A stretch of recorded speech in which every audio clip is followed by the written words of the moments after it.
Okay, as I mentioned, we're going to have a rotating presence in this class because of the hour, but we have a new methodology for uploading the packages after the classes, and they go up almost immediately afterwards, so they can be easily accessed.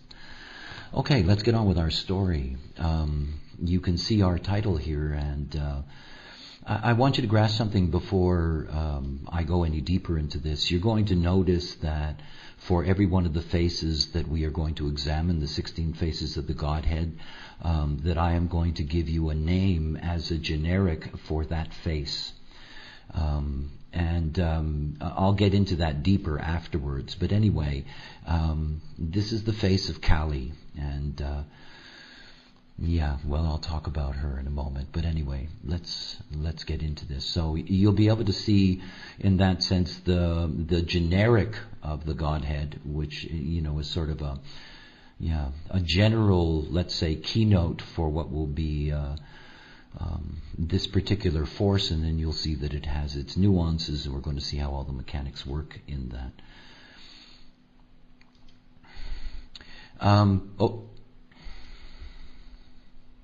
First of all, I want to thank Kathy, because I'm always grateful for my students when they catch me in a blunder.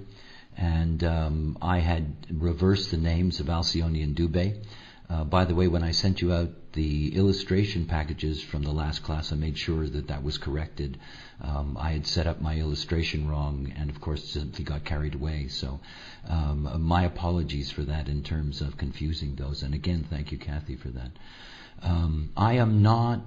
it's one of those things that's very important to grasp about teaching and our relationship. I assemble everything, and I assemble illustrations, and I often put together a tremendous amount of material in any given week. I do make mistakes. I do things very quickly. So don't be embarrassed or afraid. If you see something, you let me know. I really do appreciate that. I do not want to put out what is incorrect, obviously. Okay, so let's get on with our story.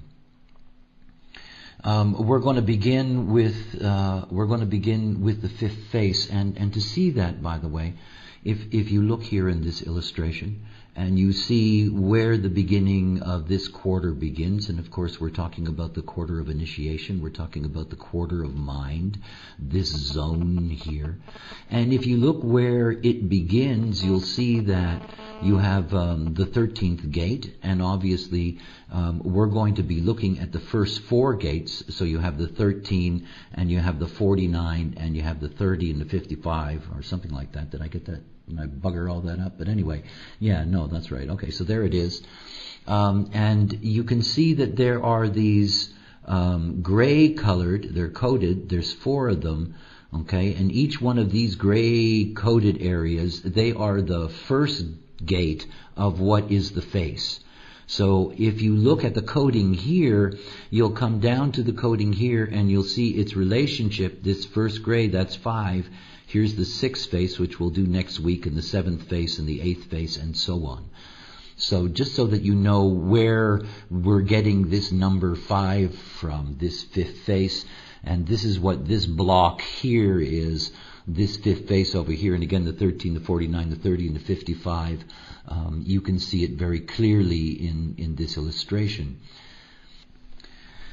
Where to begin? I had a wonderful time assembling illustrations for this course. As I was mentioning at the very beginning about my error with the shifting of the names, I operate from the visual plane. I'm inspired by the visual. The hexagrams for me have always been inspiring. They were inspiring before I even understood anything about them. There is something so magical about the sequence, the way in which they work, the way in which they're laid out. I'm still somebody with my 10 first lines that when I look at a rave mandala, my eyes always go to the outside and to this incredible movement of these hexagrams. They're magic, and this magic is something that has never really, in terms of design and the teaching of design, has never really been explored this way. So let's begin our journey, and let's begin our journey with first understanding what we're looking at here. We're looking at the progression of the hexagrams. That is, here is the progression of the hexagrams. But you see that they're different in the way in which they're laid out underneath. In other words, we're dealing with two different codons. We're dealing with the glutamine codon, and we're dealing with what I would assume by now is one of the best known of the codons, histidine, because of course it has the 55th gate in it. And they are associated in this way below. In other words, they're associated by their codon grouping. If you look at where they are relative in the chart, you can simply see that they are a step apart. In other words, here's the 13 and there's the 30, there's the 49 and there's the 55. And yet the first thing to grasp is that they all have the same binary couplets as their base. And of course, this first of all indicates where their place is in the wheel. In other words, if we look at this very first layer, in other words, if we look at this first couplet, in this first couplet we see that we have absolute identity. It's all identical. Right? And it's all identical, and it's not simply all identical in these 4 hexagrams. Is that this is going to be identical for 16 hexagrams. In other words, for the whole quarter of initiation, all of the base couplets are going to be yang-yin. And remember, when you're looking at this structure, because we're going to get there, realize that you're dealing with the first line, second line, the third line, where is it? The 4, and here you got the 5, and here you've got the 6. Hey, we're moving upwards, these are lines. So what it's telling you is that the first and second lines of a quarter are the same. It's what unites the quarter. If we want to talk about what is initiation, here is the language of initiation. This is what initiation is all about. Literally. In other words, if you understand the nature of this couplet, in other words, if you understand this variation of the first and second line theme, there's only 4 of these variations in the wheel, then you understand the nature of initiation. When I talk about initiation, and I talk about the nature of mind, and I talk about the way in which initiation works when I teach quarters, all of this is based on understanding this basic couplet, because it's this couplet at the base that defines what a quarter is. The next thing is the next couplet. That is the next level in the hexagram. And when you get to this central couplet is very important, because it is this central couplet that is going to distinguish the face. In other words, it's going to distinguish the quarter of the quarter. So here we can see that consistently throughout we have a double yang structure. Third and fourth lines, yang-yang, yang-yang, yang-yang, right through.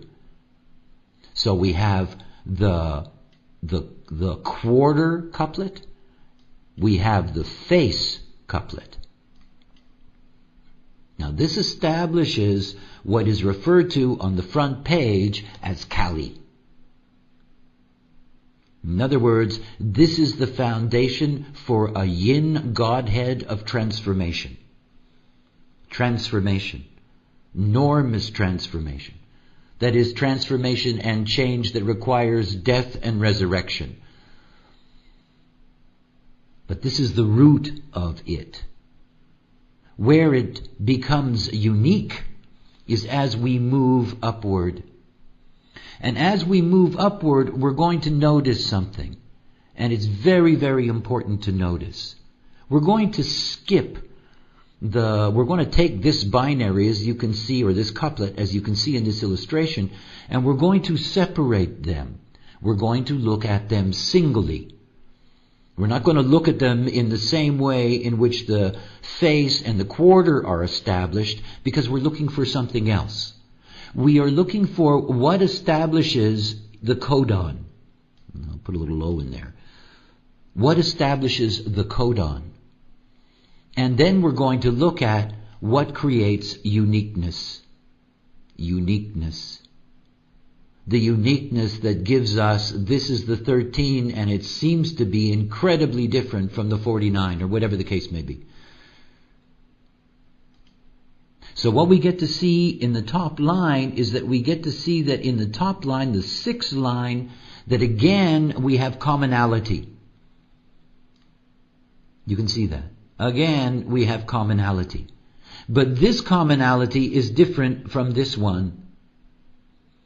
In other words, this is what groups these two together. And this is what groups these two together. And beyond this, in a new category.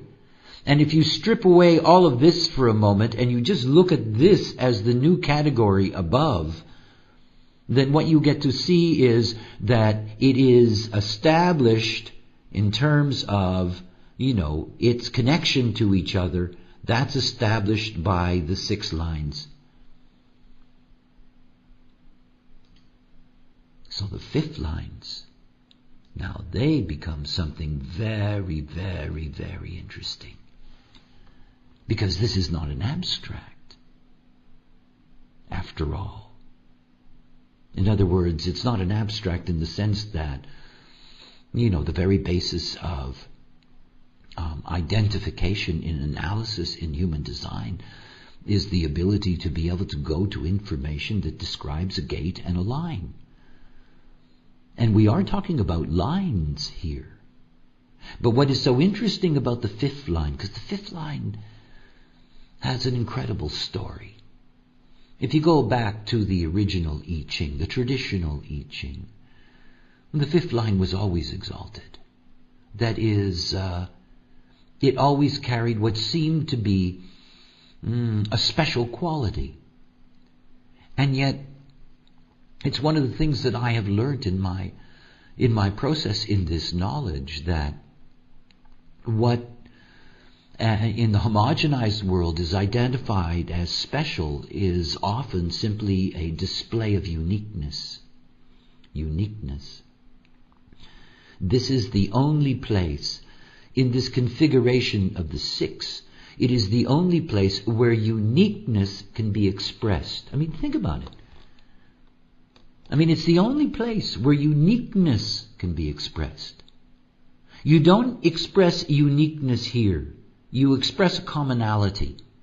And here and below, even deeper commonalities. There is no uniqueness. There are variations and they are subtleties, but they are variations on the same theme. The 13-1 and the 31. They're very, very, very connected to each other. But these two aren't. We know that clearly. You got yang and yin. They are very different from each other. This is expressing something very different than this. This is where you get the uniqueness of the gate and its expression. And each of these represents one of the 4 variations of the Godhead. The 4 variations of Kali.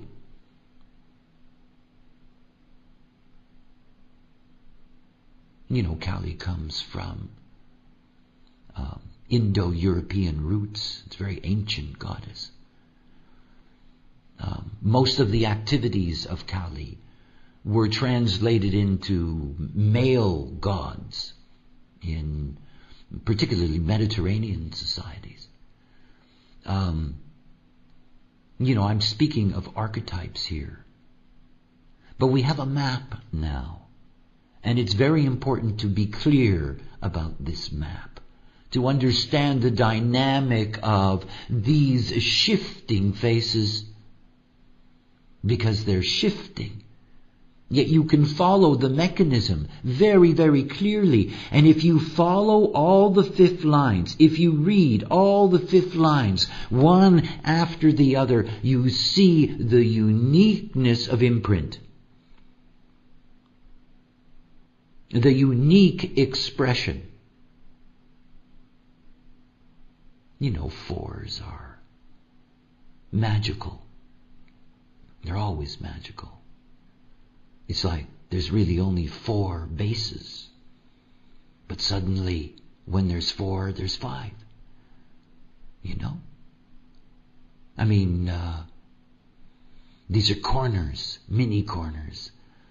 You know, solid foundations for the expression of a universal theme. The universal theme of death and rebirth.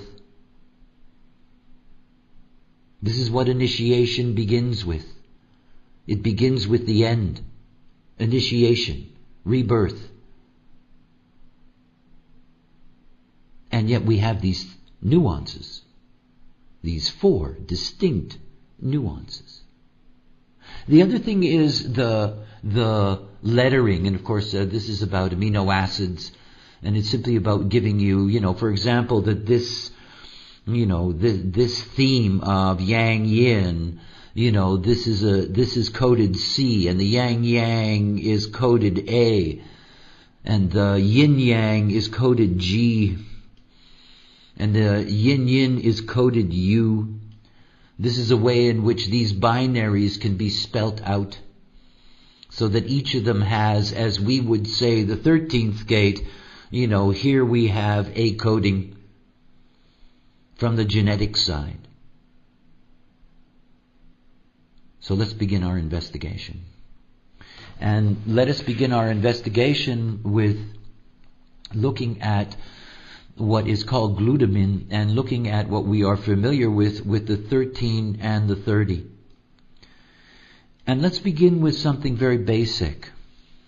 The 13th gate is universal ideals and values in an ordered framework which inspires humanistic cooperation. So, everything about being born into the world, to begin with, is that we're born into a world of ideas. We're born into a world of ideas. And the values of life are there in the 13. If we go over to the side of the 30th gate, we have freedom recognized as an illusion and limitation accepted as a fate. In fact, the goddesses, or the yin forces known as the fates, are an extension of, or a variation of Kali that is expressed through the 30th gate. So the 13 and the 30, that they come together in a union, they must, after all. I mean, this is what binds them. They are bound together. They are bound together by their 6 lines. Think about that. The glue that holds the codon together. This glue is the 6th line. What's the 6th line of the 13? The 6th line of the 13 is the optimist. It says the ability to accept any limited interaction is a necessary step towards greater union. This is the one aspect of the glue, I mean, and when we think about 6 lines, this is all about leading. This is all about getting ready for transition. This is all about the preparation for the next step. It's in the 6 lines that the completion of these processes have the potential to meet. The 6th line of the 30 is enforcement. The discipline to maintain right action. The discipline to maintain the right action of values and ideas in the world. The discipline to maintain the right action of values and ideas in the world. This is what glutamine brings us. This drive that we are born into a world in which through right action that we are able to find the higher principles of life. There is a strictness and a rigidity in that as well. And it all meets here. I mean, the interesting thing for me about the codon expression is that it is basically what I've always understood about the nature of the hexagram. Now, I'm teaching the hexagram a long time now. And for me, a hexagram is always a 5. You know? I mean, it's always what it is to me. Because the 6 never really belongs to it. It doesn't. I mean, it never really belongs to it because it is no longer focused on, being in a structure in which it has a place to go. It has nowhere to go. 6 lines have nowhere to go except towards another first line. I mean, there is nowhere to go. And that you can see that these codons, in a sense, that their identities are all written in the 6 lines. I mean, I have thought, and Andrea and I particularly, because we've had so many discussions in genetics and design, I've thought for a very long time about how to describe, a unique component of a codon. One of them. And I used to think that the way to do that was that you somehow synthesized, as the heading of any gate would synthesize, you synthesize the value of that gate. But that's not what it is. It's not.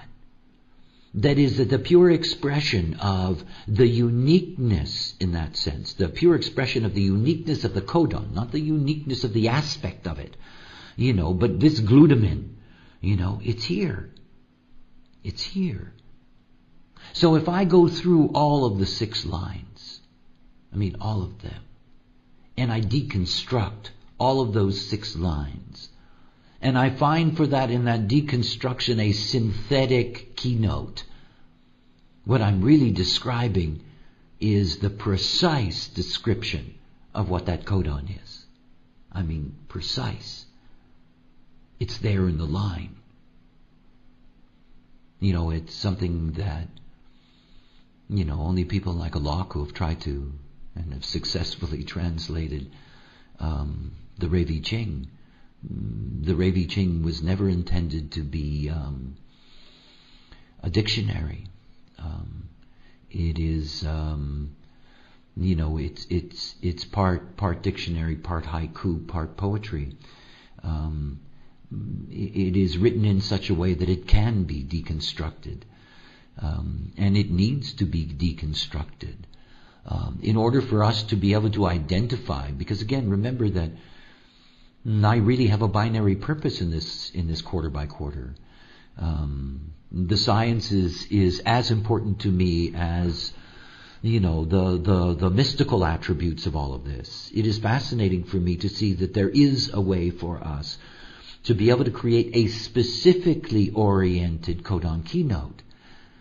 And that brings me to the next step, which is that if we can have a codon keynote that is based on the 6th line, and we have a uniqueness, or in essence, gate expression that, we can read in the 5th line, then between the 5 and the 6, we have what is a formula. And it's a formula to understand not simply the nature of the codon, but the way in which the codon is expressed through its nuances, and ultimately to be able to translate that back into the body graph and into the body of knowledge that we have. And of course, understanding that each and every one of these lines have a color and a tone and a base beneath them.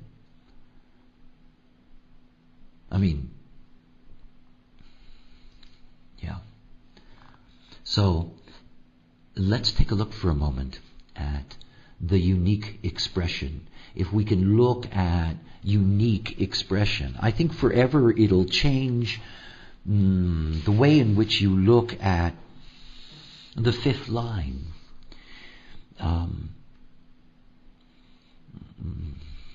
It looks advantageous, always, the 5th line. And of course, it is a line that carries the most projection. and therefore can establish the unique frequency of whatever that particular gate is going to be. It's like when you're thinking about the building of this formula, these are very separate things. The formula that builds the quarter doesn't care about the top, if you know what I mean. This is just the formula for building a quarter. And then there's a formula for building the quarter of a quarter. And they have a relationship to each other. That emerges as juxtaposition, as a quantum. They have a relationship to each other. But the things that we consider to be important, that is, what is a gate? What is that codon? That has nothing to do with this lower infrastructure, in essence. Yes, it's built on it. But this, in that sense, doesn't make the codon, doesn't make the uniqueness. It comes from this top couplet. And of course, when we're dealing with that, we're dealing with, in that sense, the transpersonal, the universal. In other words, the ability to be able to express this on the outside into the world. Into the world as an imprint, into the world as conditioning, into the world, into the world. Into the world is our code.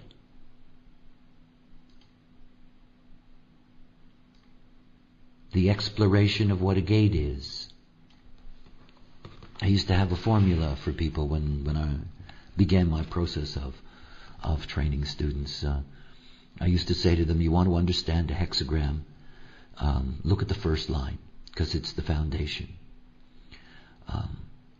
But of course that was an enormous simplification. I was just trying to get people grounded into the gate, in essence.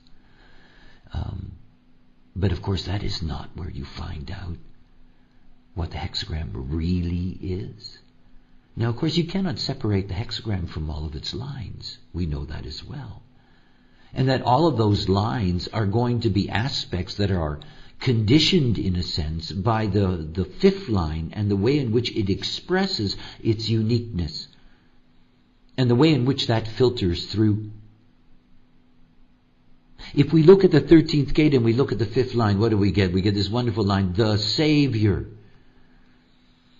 This is the Savior goddess. This is the Savior force.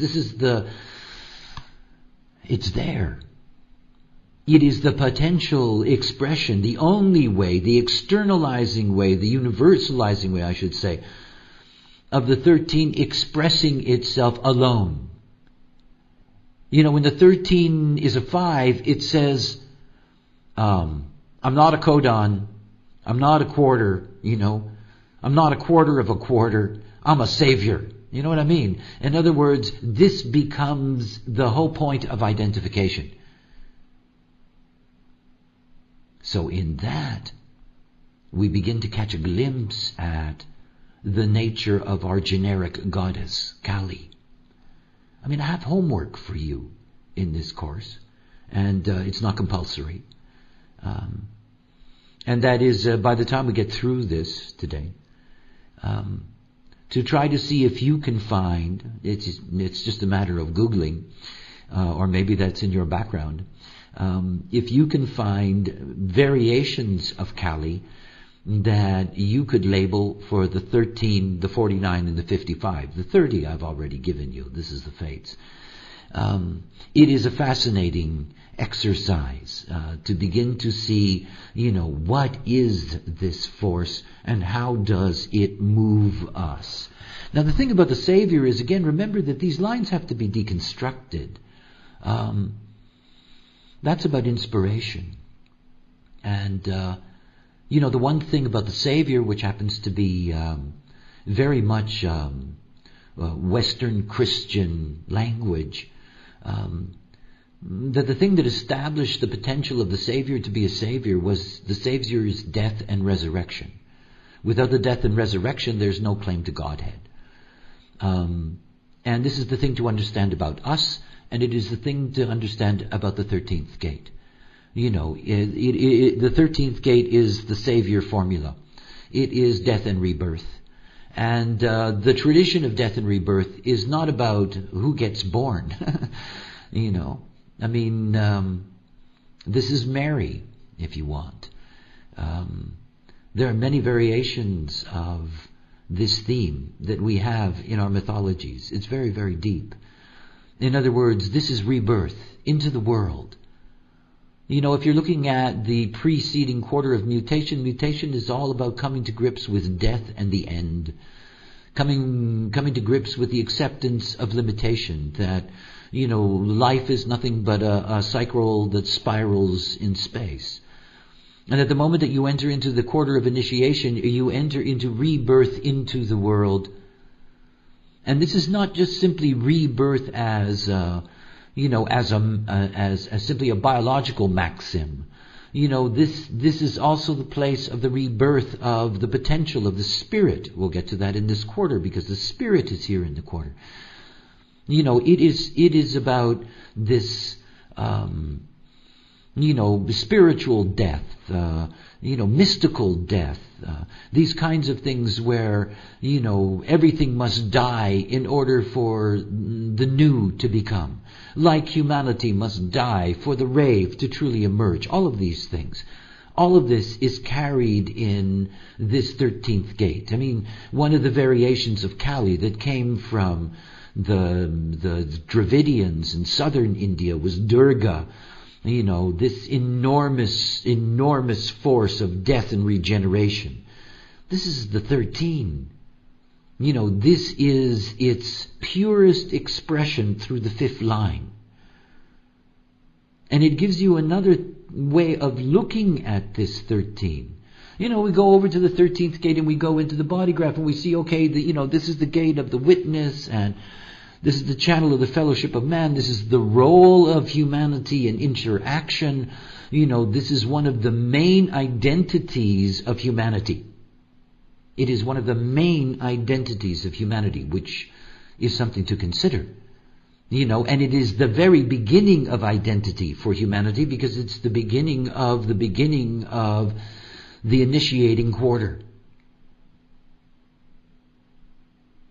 You see, we're here to see the underlying programming of any aspect, and also to recognize its unique imprint. I mean, what it means to be imprinted with the 13th gate.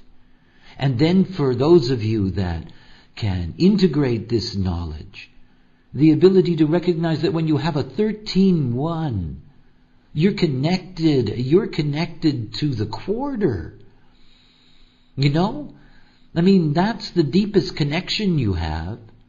Yes, you're connected to the quarter, and you express the 13th gate through a dominance of the quarter.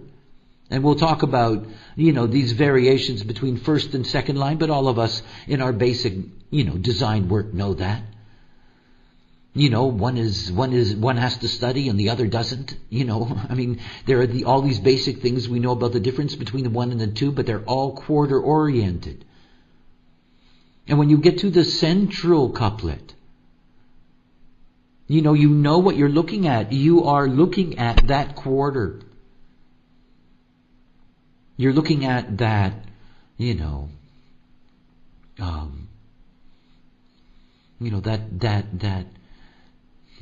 that quarter of a quarter that makes it all, you know, gives it all its direct programming. But if you have the 3rd and 4th line, that's what you're connected to. You're connected to your Kali. You know, the 3 and 4 are going to express that Kali in you. The generic is all here at the same. You know, the connection of these lines as you move up, they're going to be connected, you know, to these larger themes that they're a part of. This is not about better, right? Don't ever confuse that. We all have everything. It's all about differences. It's all about differences. It's all about understanding how uniqueness emerges. We get to see that. We get to glimpse that here. If you're somebody that has a 5th line, you're really there to express the archetype of the uniqueness of this force. to play out the Savior. To play out the death and resurrection game. And of course, I don't mean to be dramatic with that because it can operate at so many mundane levels. But you're simply there to really express the uniqueness of being a 13. If you have the fifth line, you don't sense any relationship to the 30. Do you know what I mean? If you have the first, second, third, or fourth line, you do. You have a connection to the other. You have commonalities. Deep chemical commonalities. They start off their names the same way, same family. You have the fifth line. You're not identified at all with any relationship to that 30. You're there just to express that uniqueness. And of course, if you have the sixth line, this is interesting. Because you see, if you have the sixth line, you have this movement towards the synthetic. In other words, ideally in the sixth line, the 13 and the 30 have a deep connection to each other through the 6 lines. So the way that you look at lines, the way you think about them, you're beginning to see them with a different focus. Different. And you see, when you're dealing with the 5th and 6th lines, they are in essence, very, very clearly, they're a progression,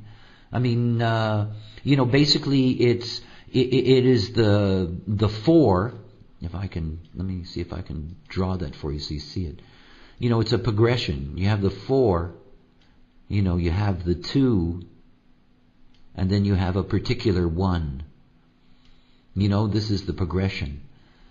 And so one of the things to grasp about this 2, and in essence the 1 is something that comes out of the 2, it breaks away in that sense into a unique expression.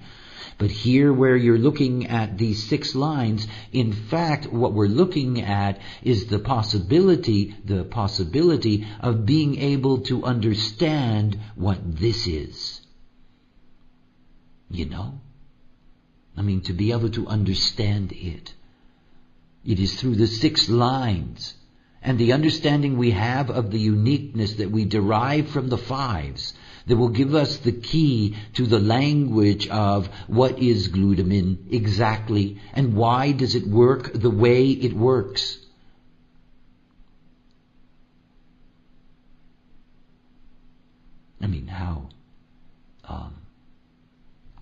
How deeply I love the magic of the wheel. If we look at the 5th line of the 30, this is the line of irony, and it's recognition and dedication to transitory goals. And it's all the whole thing about rebirth is that rebirth is still only going to lead to death. And it means that there is a drive in which each life is meant to have a pure essence to it. That each life is, is filled with the potential to experience one's own uniqueness. It's what the fates bring us. After all, this position in the body graph carries enormous responsibilities. We're dealing with the human experiential way, the 41 to the 30, the 36 to the 35. It is the 30th gate that makes life different for everyone. If it weren't for what the 30th gate does, we wouldn't call it the human experiential way. We would call it, my way and there is no other highway. There wouldn't be variation. It's the 30th gate that throws obstacles in the way, creates diversions, distractions, pulls your chain, all those things that the fates do that lead us into all kinds of different experiential processes. And here you can see that together, the force of birth and resurrection, of death and resurrection. You have this incredible force of death and resurrection, and then you have, look, yes, what you're going to get, isn't it wonderful? How ironic. You're going to get another life where you're going to die, but I promise it's going to be a different life. You always get a different design crystal. You always get a different life. The body lives. The passenger watches. So here you see there are two unique qualities. And of course above, when you go to the 6 lines, the ability ultimately to be able to synthesize this. All right, let's move on, because I find myself getting caught here. We need to get to histidine. We need to get to the great mutation. And it's one of the things about death and resurrection. This is an extraordinary thing. It's also interesting to note that when we begin this process, that obviously 3 of these gates are emotional. That the lead is the identity. And yet it's also interesting to note that we have an identity binary.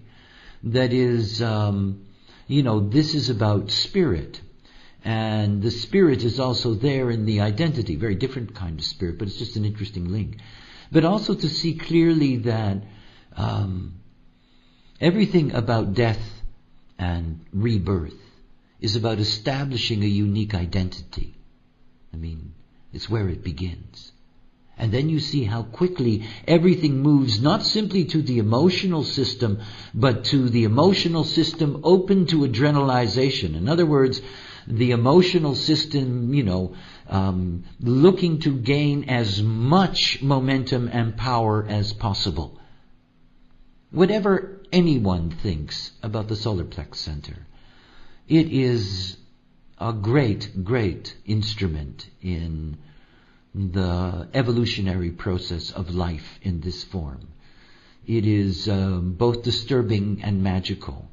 And in terms of its evolution and where it is going, that it is truly profound what is taking place. The thing to understand about these 3 gates is to really see that we're dealing in them with the possibility of a transformation in the way in which they operate. They are in and of themselves deeply, deeply mutative. First of all, what's the difference? There's no difference here. There isn't. In other words, when you're looking at this level, what you're seeing is the way in which each of these 4 forces deal with the commonality of what they're here to represent. They're here to represent the quarter of initiation. They are all about the emergence into the world of mind. They're all about that at one level or another. And whether it is mind that emerges as a result of the fates, and the mind has to think to deal with the circumstances, whether it is the mind behind the revolution, the mind that has to learn how to decide who's in, who's out, who gets, who doesn't. Whether it is the mind that is conditioned by the spirit of the being itself, it's still all about mind. And when you go into the central couplet, it's all about the face. It's all about the Kali generic, if we can put it that way. In other words, it is about death and rebirth at its deepest. It is about a mutation. And this is about as mutative as you're going to get. This is yang-yang. This is yang-yang. This is the great mutative chop. Yang-yang. So the 3rd and 4th lines of these 4 hexagrams are going to express this deep Kali connection, this yang-yang connection. More powerfully. The 30th gate, if I don't have it, I'll die, you know? If I don't have it, I might as well die, you know? I mean, there's all these things that emerge out of all of this. There is an intensity to the third and fourth lines. There is an intensity because it's rooted to what is in fact a very intense Godhead. Powerful form principle digging away. And it's under mutation. Where we see the difference, we see the difference when we move up. You know, and the moment that we move up, you know, is the moment that we come into what makes these different. We already see something. I hope you've already seen it because it's one of those magical things. We've got 4 gates. We have 4 themes, right? We've seen the commonalities here, but have you noticed? This is yang-yang. And this is yin-yang. And this is yang-yin. And this is yin-yin. And they represent the only 4 variations, A, G, C, U, that you can have. Do you see the beauty? I mean, do you see the beauty? How magical it is. These 4s are incredible. There you have your common foundation, and what changes? 1 variation of each of the possibilities. That's it. That's it. They're never alike. You know? How magical. How perfect. It's the thing that, you know, I'm somebody who's designed to be in awe of things, and every time I look at the wheel, I get that funny feeling inside. It's so perfect. It's like our genetics. I mean, this mathematics, it is exquisite.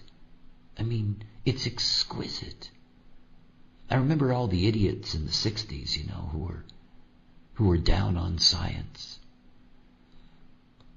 And I had a conversation with a couple of them one day. I'll never forget it. I said to them, don't you see the beauty in science? Don't you see it? Can't you see it? You know? It's so beautiful. This whole mechanism, it's so perfect. It's so beautiful. And you just watch it as it moves along, as it clicks.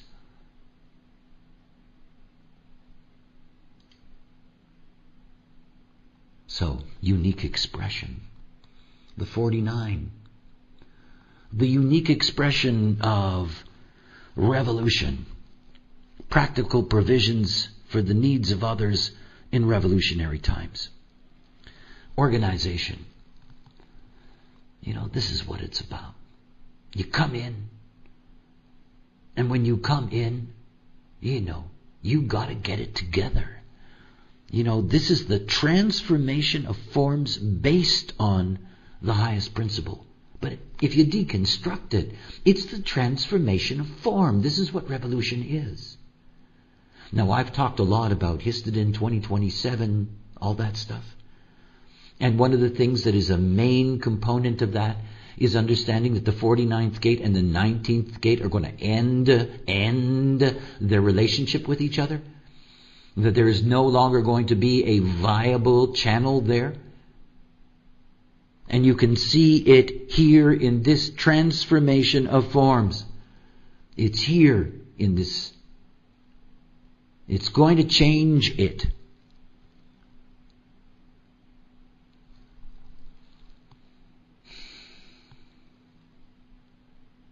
Revolution. You know, the revolution that changes the form.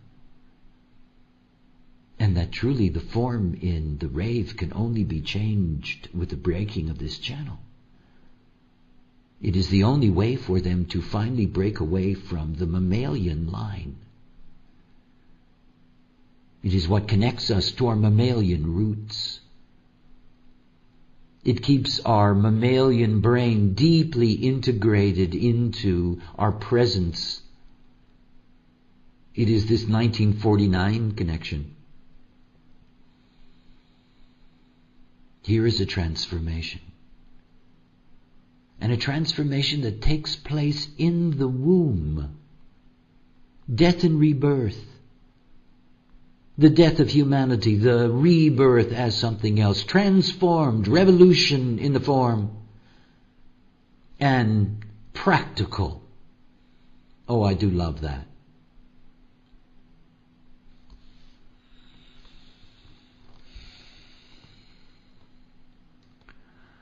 I love this chop.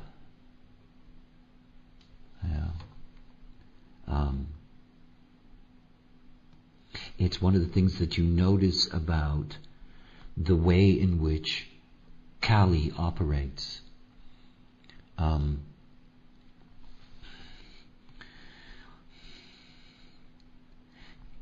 It takes on a yang costume. As I said, in most cultures, if you look for affinities to this force, you will find male variations. Male transforming agents.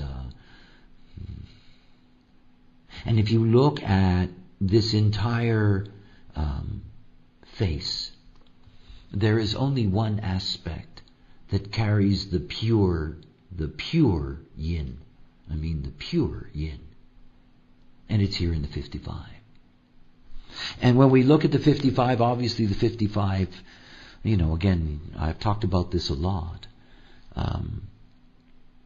This fifth line is growth. It's all about growth. And it's all about power. And it's all about the emergence of power. The sleeping phoenix is a real insight into we have absolutely no idea how powerful this force actually is. I mean, it is an enormously powerful force waiting, and it's closer and closer as we get to it. This is about abundance, after all. And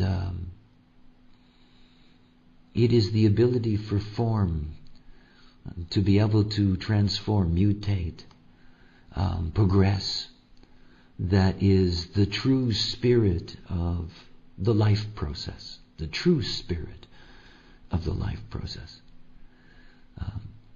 It is something that we meet here in the 55.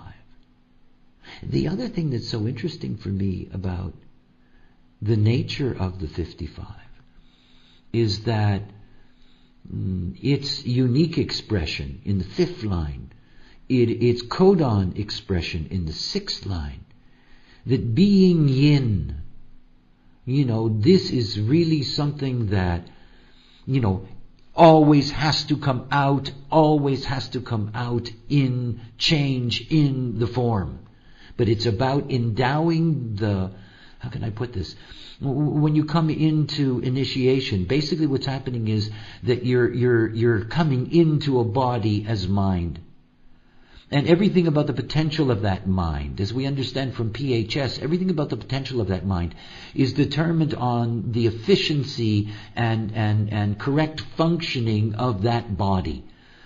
When your body is not functioning correctly, when you're sick, as an example, diseased, deformed, you name it, your spirit is damaged along with it. One of the most difficult things for human beings to deal with in terms of maintaining their spirit is to deal with pain, discomfort, anything that is wrong with their vehicle. This is about finding a vehicle where the spirit is never damaged. Oh, that's quite something. A whole evolutionary track, towards a vehicle that is absolutely perfect for the spirit.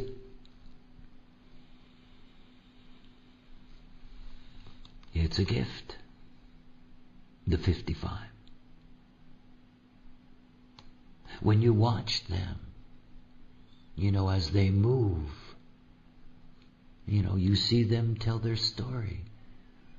This is the whole beginning of coming into the body. And you can see the players now. You can see what role each of the aspects in a gate plays. You can. And now you can begin to understand the mechanics. See,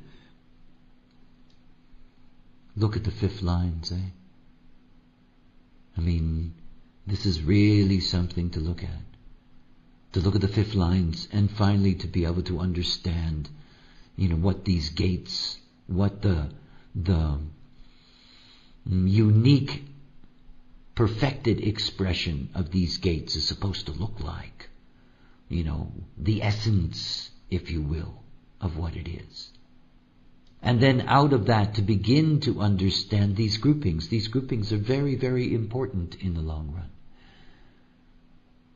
You can see the complexity of any Godhead. And it is hierarchical. There will be a God for the quarter. In that sense, if you know what I mean. A larger assembly. The Godhead, the face that we are looking at here. And then moving into, the uniqueness of its chemical and personality expression. Because that's what it is. The chemical and the personality expression of any one of these gates.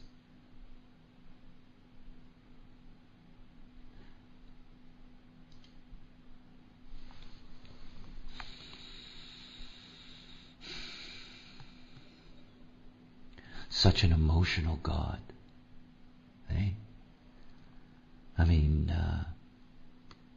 Such an emotional force.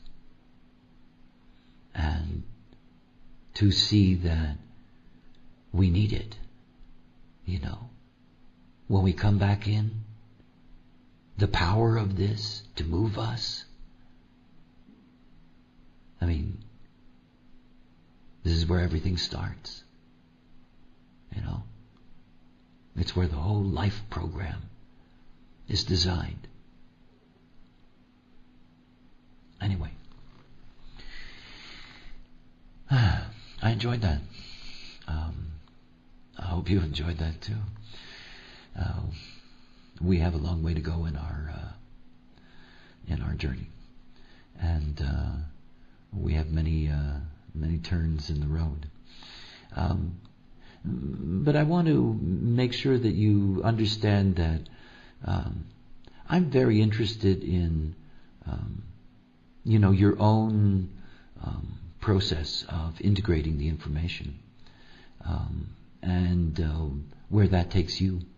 And for feedback, because I think it's very important that we begin to look at these things together. And I will set aside somewhere around midway through.